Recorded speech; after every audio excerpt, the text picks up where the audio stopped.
Hello, it's Polly Fletcher and Dr. Pepper, your host for our upcoming guided meditation for you and your canine, coming from separation anxiety into the calm. So we're here today to continue our Q&A. And are you ready to go? Yeah? So what was the question that came up? So the question that came up from some of our viewers is, do I need to bring my dog to the meditation event? And so before I answer that question, I want to talk, Pepper and I want to talk a little bit about some of the different kinds of separation anxiety that is felt between parents or humans, handlers, and the canines, so that we can shed a little bit more in-depth answer to this question, because we know that separation anxiety affects all of us. Let me just adjust here. Little man has decided to put his head down and I want you to see him. So, hey you. The different kinds of separation anxiety. One is the most common, is our human activity of going to work, leaving home, leaving our canines behind. And luckily today we have some great dog walking services, doggy daycare centers, doggy sitters, to help ease that separation anxiety. As well, there are other things in the toolbox that also aid it. But we're talking really kind of about the emotional impact that our canines feel and that we feel. And so when we get ready in the morning and to go to work, we feel that natural pang of leaving our fur child behind. And our fur child feels it too, because what do they want most is they want to hang out with their pack. They want to hang out with mom and dad. That's what they really desire outside of squeaker toys or squirrels or playtime and walkies.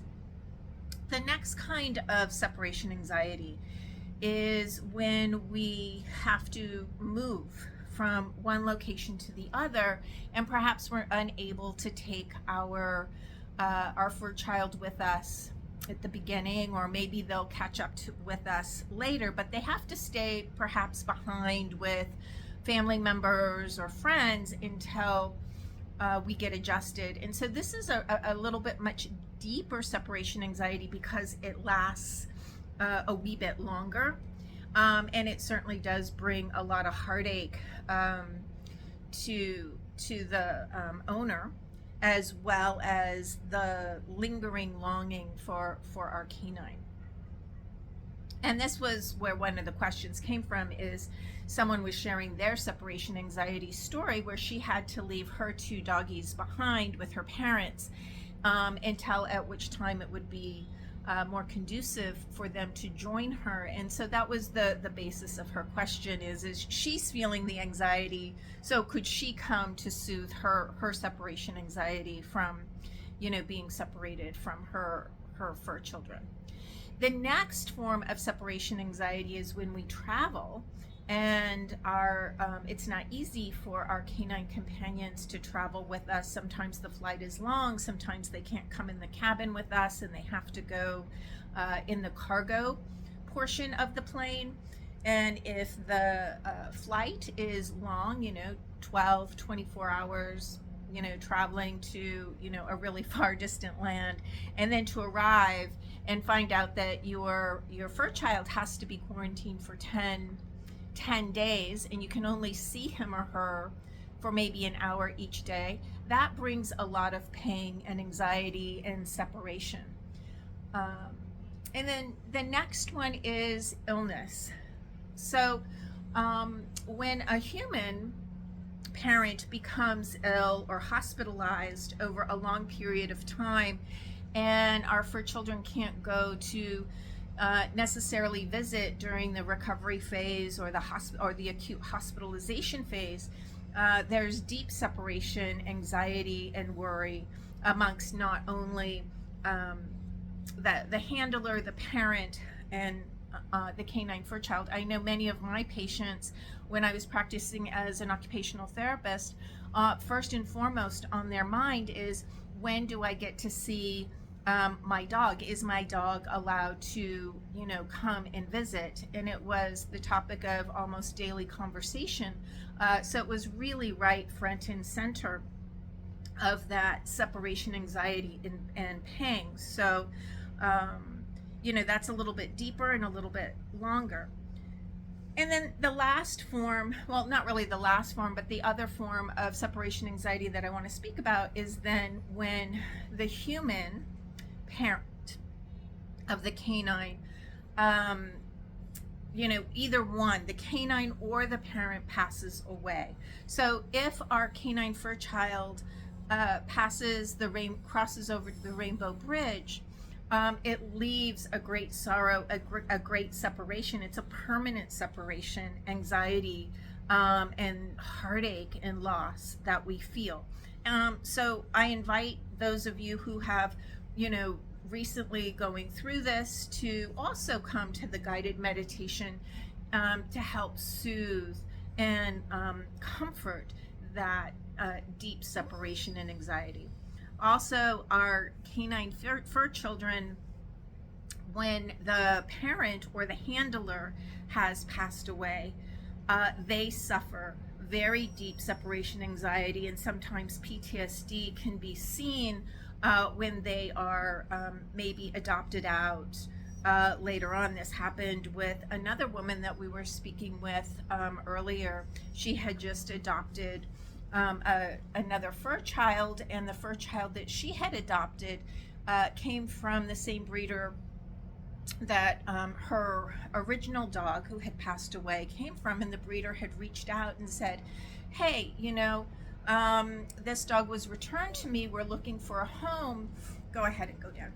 Its owner had suddenly passed away, and unfortunately, for the dog, he was kept in a kennel or a cage for about 4 months until it could get back to the original breeder to find a forever home.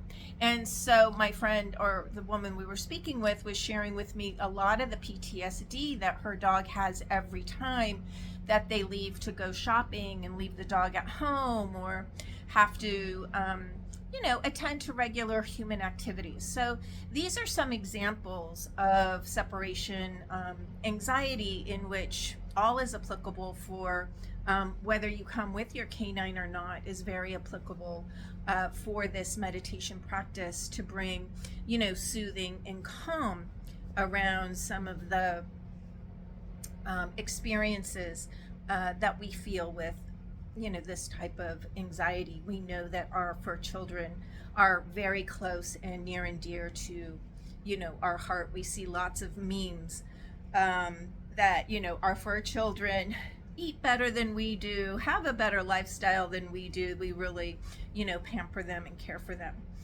So anyway, I hope this helps answer that question for you. So if you're not with your canine, your fur child, please come anyway to soothe that separation anxiety.